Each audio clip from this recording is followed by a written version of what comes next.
Tchad di réew mi nga xam ne moo mujj nag abrité ay soldats yu réewum France wax nañ ne nag seen lëkkaloo ci li jëm ci wàllub défense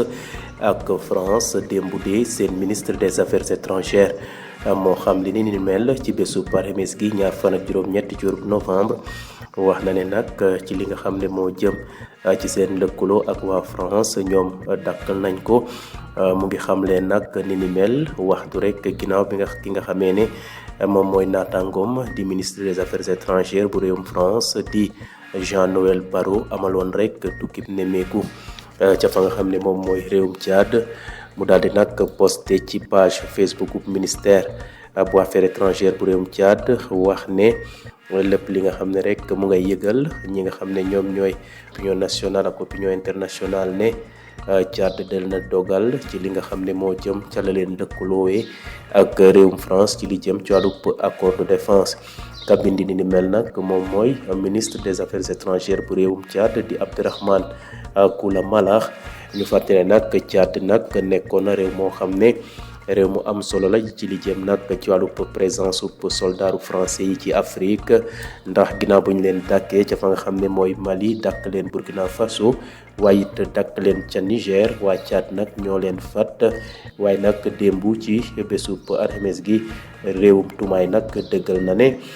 dina nag lëkkaloowee ak France li jëm ci wàllub défense daal dinañ ko dàkkal. jóge fi nga xam ne nag moom mooy réew Dumaay boobee sax dem ca fa nga xam ne mooy golfe de Guinée ki nga xam ne nag turam si woon na lool te ñu koy wax Prince Johnson dëkk ca réewum Libéria moom nag wàcc na liggéey démb ci bésub alxames gi yemoon ak ñaar fukki fan ak juróom-ñett ci weerub novembre ci atum 2024 ginnaaw bu mu amee woon lu tolloog juróom-ñaar fukki at ak ñaar Sénat boobee nga xam ne ca la bokkoon ndax sénateur la woon. bokkoon it ca parti bu ñuy wax mouvement pour la démocratie et la restriction daal dina dëggal faatum mu nga faatoo sax ca hôpital bu ñuy wax Hope for Women bu Pennsville nekk ca banlieue bu Monrovia waxuñu nag ana lan moo sooki li nga xam ne mooy faatu Prince Johnson ñu gis ne nag ku ràññee ko woon la ci taarixub Libéria ci li jëm ci wàllub xeex Prince Johnson moomee nag moom joué woon na rôle majeur ca guerre civile ba nga xam ne moo amoon ca Libéria ci atum 1989 jamono yooyu sax kii nga xam ne moom mooy Charles Taylor mi nga xam ne moo mene woon rébellion bi nga xam ne moo amoon ci atum 1997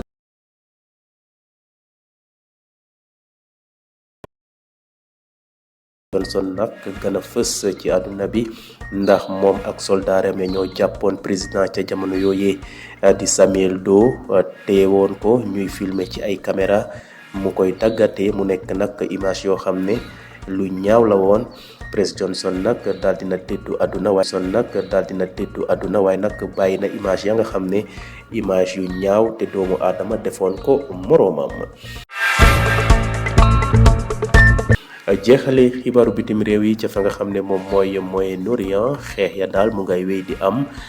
ci diggante jihadiste ya ak ñi nga xam ne ñoom lañu farandool ak armée bu réewum Syrie ñu gis ne nag xeex yooyee ñu nga amee ca bëj gànnaar jàpp bëj réewum Syrie ci bésub alxames gi weesu yemoon ak ñaar fukki fan ak juróom-ñett ci weeru novembre ab yoon bu am solo de jihadiste ya daal nañ ko occupé ko xeex ya nag ONG syrienne des droits de l'homme wax na ne lu tolloog 200 nit daal nañ ñàkk seen bakkan ci xeex yu metti yooyee wax na ne nag ci ñi nga xam ne ñooy victime ya bokk na ci fukk ak juróom-ñeent ci ay civil faatoon leen démb ci bombardement yi nga xam ne aviation bu réewum Russie amal na ko te moom mooy jàppale régime bu Bachar al-Assad ñu gis ne nag xeex yooyu jéggi na dalo lool jotoon nañ ko sax gëj nañ ko ca nemmeeku ci atum 2020 ba léegi ñeenti at a ngi nag xeex yi daal dox gën a wéyaat di jëm kanam ca fa nga xam ne nag mooy bëj gànnaar jàpp bëj soowu réew Russie cax fa nga xam ne mooy province bu Alep ñu gis ne nag ñi nga xam ne ñooy soldaaru Bachar al-Assad yi ñoo teg loxo fi nga xam ne moom mooy gox bu nekk ca wetub Idlib foofee nga xam ne jihadiste ñoo fa nekk. Ministère bu défense bu réewum Syrie nag wax na ne daal ñu ngay jàmmarloo ak vaste attaque boo xam ne ay organisation terroriste ñoom ñoo koy def jëmale ko ci fi nga xam ne mooy région bu Alep. Le Tchad, dernier pays sahélien abrité des forces françaises, met fin aux accords de sécurité et de défense avec la France, a annoncé hier jeudi 28 novembre le ministre tchadien des Affaires étrangères, quelques heures seulement après la visite de son homologue français Jean-Noël Barrot. Le gouvernement de la République du Tchad informe l'opinion nationale et internationale de sa décision de mettre fin à l'accord de coopération en matière de défense signé avec la République française, a déclaré Abderrahmane Koulamalah sur la page Facebook du ministère. A rappelé que le Tchad est un maillon clé de la présence militaire française en Afrique, constituant le dernier point d'ancrage de Paris au Sahel après les retraits forcés de ses troupes au Mali, au Burkina Faso et au Niger. Quittons le pays de Toumaï pour le golfe de Guinée. L'ancien chef de guerre libérien Prince Johnson est décédé hier jeudi 28 novembre 2024 à l'âge de 72 ans. Le Sénat, dont il était membre de son parti, le Mouvement pour la démocratie et la reconstruction, confirme qu'il a rendu l'âme à l'hôpital Hope for Women de Painesville en banlieue de Monrovia. Pour l'instant, les causes de sa mort soudaine restent inconnues. C'est une figure très controversée de l'histoire du Libéria qui vient de s'éteindre. Prince Yormi Johnson est en effet surtout connu pour son rôle majeur dans la première guerre civile qui éclate en 1989. À l'époque, le chef de guerre soutient la rébellion menée par Charles Taylor de 1997 à 2003, futur président du Libéria. C'est en 1990 que se forge la réputation d'ultra-violence de Prince Johnson. Avec ses hommes, il capture le président de l'époque, Samuel Doe, le torturant sous l'objectif des caméras. Bouclons rapide survol de l'actualité internationale au Moyen-Orient où les combats se poursuivent. Les djihadistes et leurs alliés qui mènent une large offensive dans le nord-ouest de la Syrie contre les forces